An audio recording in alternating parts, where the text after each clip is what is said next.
Stitches can be a little bit more difficult than color work, and so let me go ahead and show you how we will be doing stitches. You want to go up here and you want to select the arrow.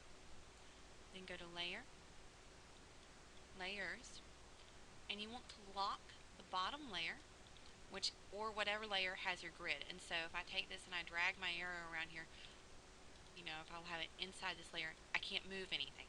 And that's very important for this next stage. Now I'm going to add a new layer, and I'm going to call it STS for stitches. I'm going to add it above the current. That way if I have any color work, which I have my color work from my last example here, it is actually going to be on top of it. Otherwise, these colors right here will be over the stitch itself, so you won't be able to see the stitch. Turn those off for now. Get them out of the way. Close that. Now I'm going to create some guides. And the way that I do this is I come over here and I go until it's about 2/3 of the stitch itself, and so I'm pulling these, and so I click over where I have my little markers for my measurements, and then I pull it over. Now I also have a calculator handy while I'm doing this, and so I come to my very first one, and I'm going to just kind of straighten it up a little bit, because we know that it's actually going to be on the x-axis for this, because this is going this direction. And I'm going to put this at 193 just to kind of straighten it a little bit. And now this one, I'm going to come in here, and I have a calculator on hand, and what I will do is I will do 193 plus 20. No, I'm sorry, plus 18, because this is an 18 by 12 grid. And so it is 18 across and then 12 high. And so I'm going to take that 18 and I'm going to do 193 plus 18, which is 211. And so then I'm going to set the sex to 211. And I like to be very precise with my grids when I'm coming across here. And so I'm just going to kind of pull that down so that you have these lovely little arrows here that you don't. These can really get in your way, these little markers like that. And so you kind of want to pull them down so that they're at the bottom of your grid, which makes your lines disappear on occasion like that one just did. So just double click it, set that back to 193, this back to 211, add another 18 to the 211, and that's going to give you 229. And you'll just keep doing that all the way across, so then I'm just going to do it for this little section right here. Now, pull down another guide, and also set it up so it's at about 1/3 of the height. Double click it, and this time you will be adjusting the y-axis. And so I'm going to set this to 575. It's a little too much. And so I'm going to go up and go to 577. There really isn't much of a science to this. You probably, when you do this the first couple of times, it's going to drive you nuts. But after you get one into the right spot, you can use it as the basis for all of your other ones. And so I'm doing 576 plus 12. And then I'm going to change that so that it's 588 exactly. Oops, you'll notice that I have my little origin marker right there.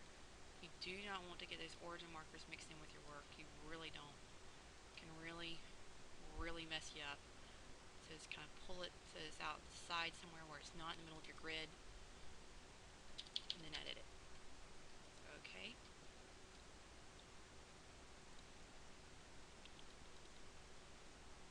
And I'm going to add 12 to the 588 and have 600. You notice that my unit here is pixels. You want to leave it in pixels because that is actually the unit of measure that you're setting your Cartesian grid in, and there's not a way to change that unit, so you want to leave that as is. Now, I have my guide set up, I'm going to come in and I'm going to click on my alphabet down here, drawn myself a nice little box and come up here, and I have the Air River Knitting Symbols font installed, and that is actually the one that I recommend you use for this, although you can use just about any font. You do not want to use one that already has these little grid boxes over here drawn in. So I'm going to select my Air River font, and then I'm just going to put myself a nice little purl stitch, and we'll notice that it's size 16. This is really a little big for this grid, and so this is kind of what you're wanting to see. You're wanting to see how big is it in comparison. And so I'm just going to do a Control A for that, click inside the box, do a Control A, and then I'm going to change this to a size 12, which I find seems to work a little bit better.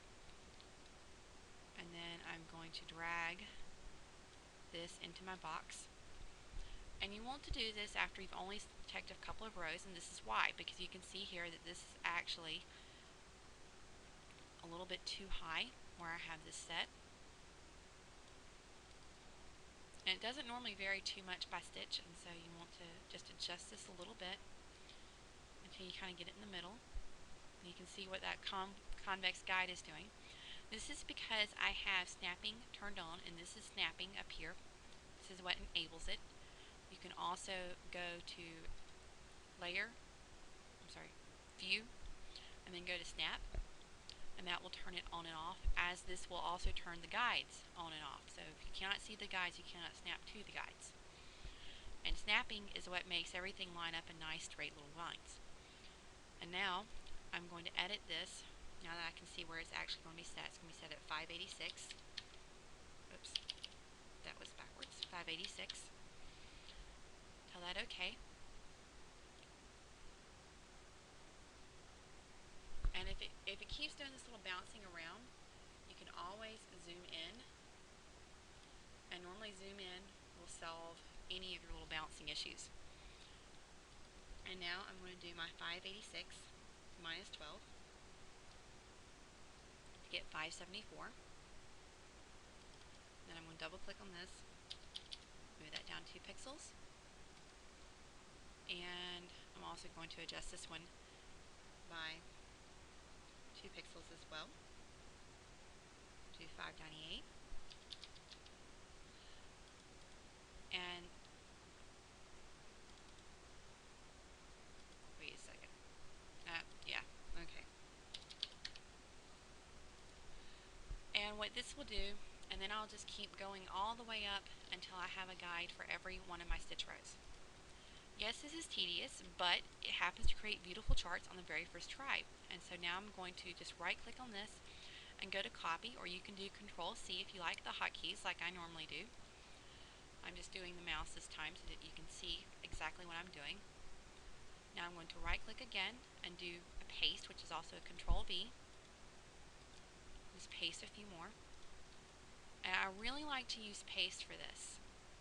And if you'll come up here, you can also hit the lock symbol, and that means that you cannot morph your stitches here, which is definitely something you don't want to have happen. And so you can see here that I'm just making this, and then I'm just dragging it over. And so I'm always actually pasting outside of my grid area, and then I'm dragging it into place in the grid. The reason why I'm doing this is because if I paste something right here and then I accidentally paste it where it's too close to that, it could snap on top of it and I'll have a hard time picking it up. And so it's always better to work outside of your grid for your pasting and then drag it into the grid.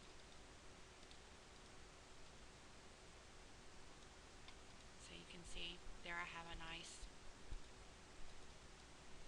few rows of purl stitches. And if I come up to my guides and I turn off my guides, you can see that they are perfectly aligned, and they will look just like that when they're printed out. You can do this for any stitch. And now if I come up to my layers, I can turn on my color layer, and you can see what my color layers are now looking like, along with the things here. I'm going to zoom out a little bit. There you go. That's a little closer to how it's actually going to look, as if you go to 100%. This is your actual grid itself. And so you can see that nice little row of purl stitches right there. Now, that under, you can see that some of those pearl stitches disappeared, which is definitely not what we want to have happen. So this is why you always want to keep your stitches layer on top of your color layer.